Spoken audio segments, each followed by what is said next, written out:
Welcome to the Business Samurai Podcast. I'm your host, John Barker.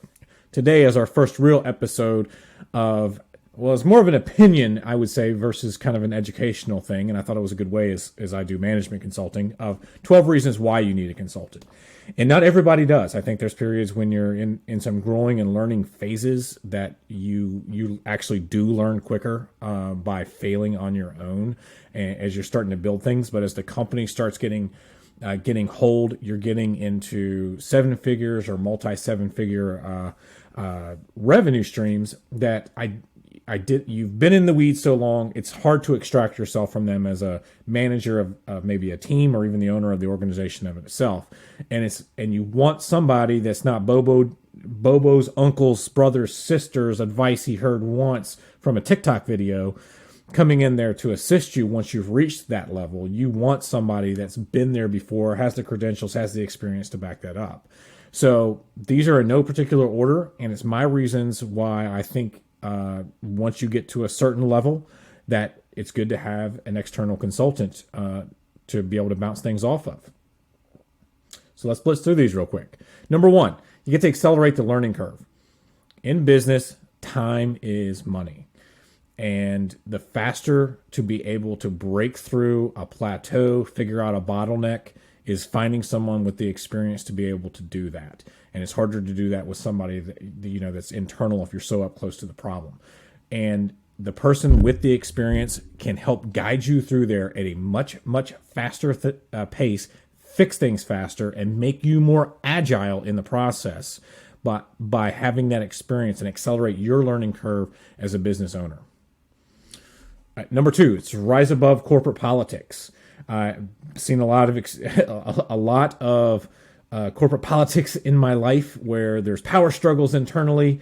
There's dynamics that, as somebody coming in and you're viewing this going, oh, well, no wonder you guys are struggling. There's maybe a leadership structure problem. There's a bunch of things, but essentially it comes to personalities fighting each other.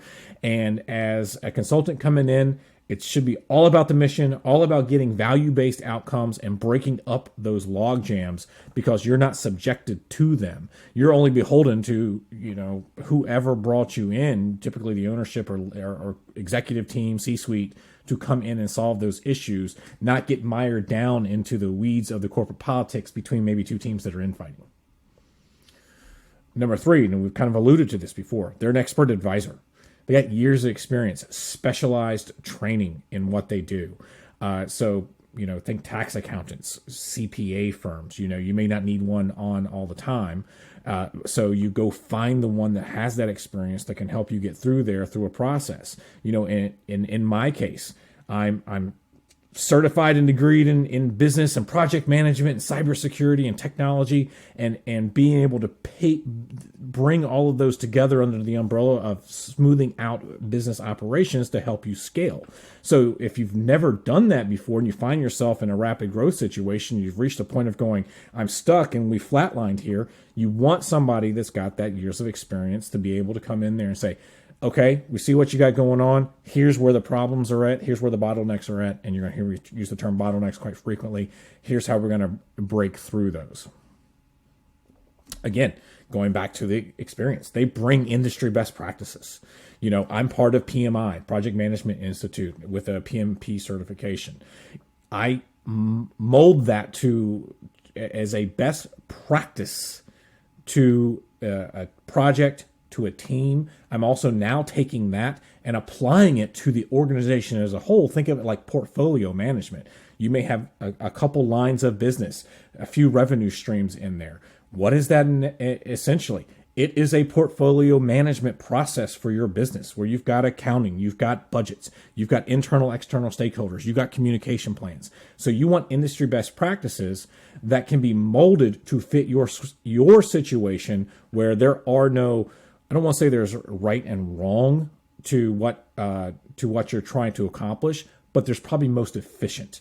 And resources will help you get there, but you want to align it to, a good person will align it to a good standard. Number five, execution oversight. again, going back to the PMI, PMP thing, if you've got something that a consultant is helping you with, they can provide the oversight. They can provide the structure for your team to execute those projects and ensure the changes that you're looking for are enacted properly, fast, and the way that they need to be, again, for you to get success. A nice view of the forest. Consultants are not the firefighters. They bring in a fresh perspective and they get your mission back on track. This is something I've seen before where the company, you're starting to you've hit seven figures. You've hit, $3 million, $5 million, $10 million. And the ownership, the team is so ingrained on firefighting, fixing that next client, that growth stagnates. And it's good to be able to have somebody come back, bring that fresh perspective in there, and be able to sit there and go, hey, all right, guys, you got to keep pressing forward. Yes, you do got to do the firefighting, but there needs to be some time dedicated to setting up to take you from that 10 to 20 to $50 million range by putting in the frameworks in there and recognizing where you're getting stuck. Seen this, quite frankly, I've seen this a lot as well.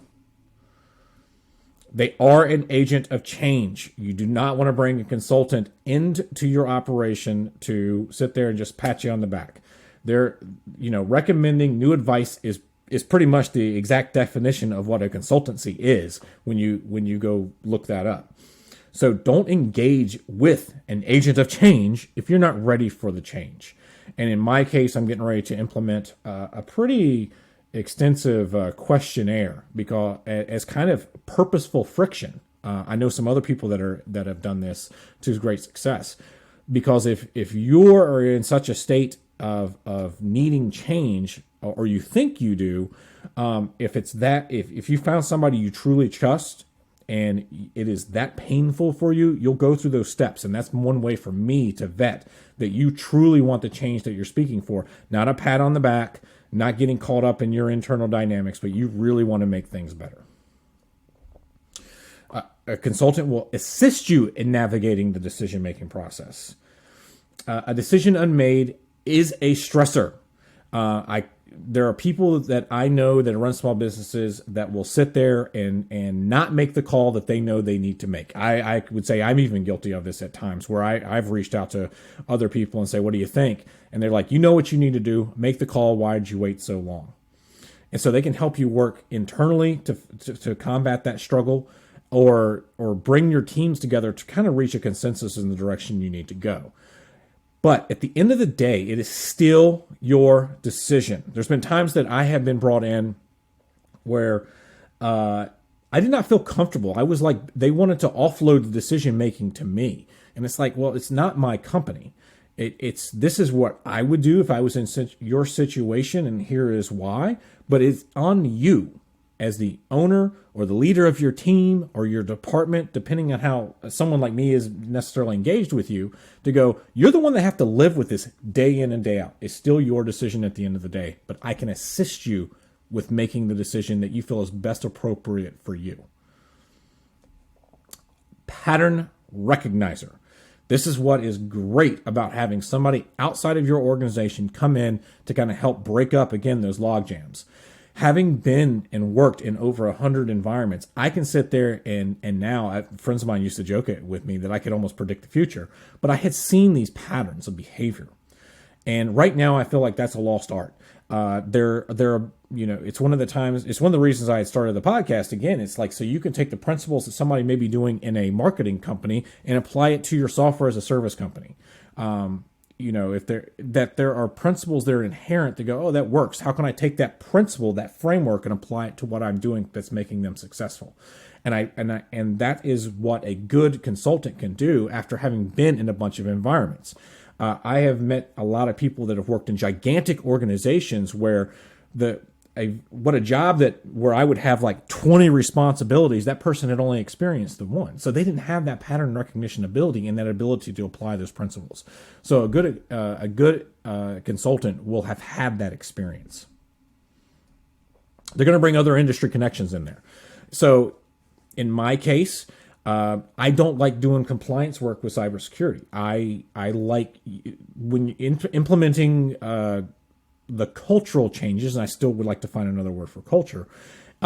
When somebody comes in saying you got to be compliant, and here's your NIST 800-171, you got 110 controls, and there's 3 ways that you got to validate these things, but the company in and of itself operationally is immature, the tech is not in place, there's no standard operating procedures everywhere, that coming in out of the gate with that is going to freak them out.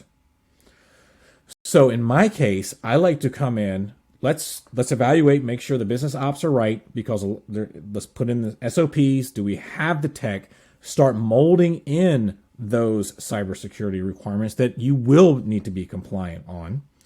And then when push comes to shove, I've got a Rolodex of people. The only thing they do is compliance to certain frameworks. So it makes their jobs easier to be able to come in here and do those sign-offs and to get you across that threshold. If I've worked in there at a broader scope, getting your mindset right, not freaking out when somebody comes in there with the heavy hammer, which is something that I typically see now in the cybersecurity industry, because there's the big delta between small businesses and the big large ones, and everybody has those experience in the big large ones, but we need to bring that and scale that down to the small ones. So anyway, it's bringing in the industry experts as needed in a deep dive niche, as well as being solutions agnostic. In my case, I am not adhered to any one of the Rolodex. It's finding the one that suits you.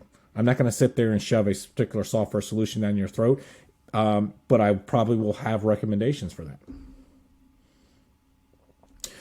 Another reason for an external advisor or consultant coming in is they can be long-term if you got a trusting relationship in, or get in and get out.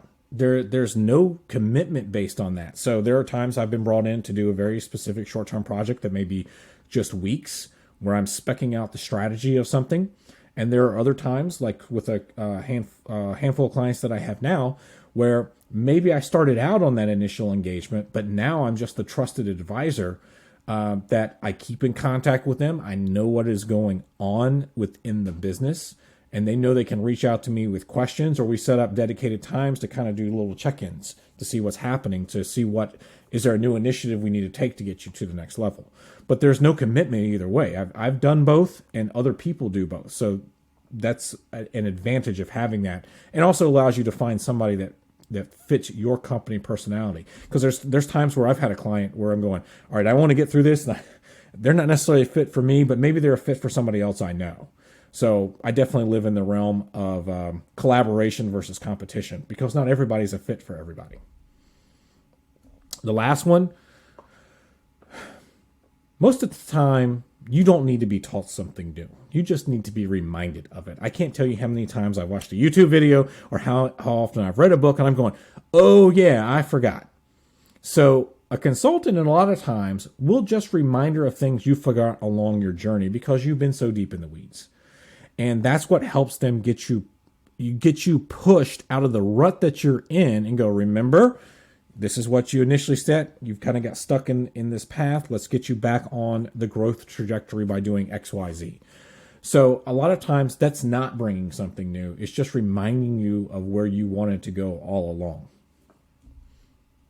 So again, just a quick wrap up. Those are 12 things. They're not in any particular order. Not everyone needs a consultant. I'll probably do a reverse list of this at some point down the road on the circumstances or the companies and teams I don't think need that. And also, they help when you get stuck. And that's one of the best things that you can ever hope for, is to have someone that you can call to say, here's the issues I'm dealing with, personnel, I'm stuck. These processes are taking too long, to be able to identify that and get you on the path that you want to go. So until the next one, I'm John Barker. Appreciate it. This is the Business Samurai Podcast.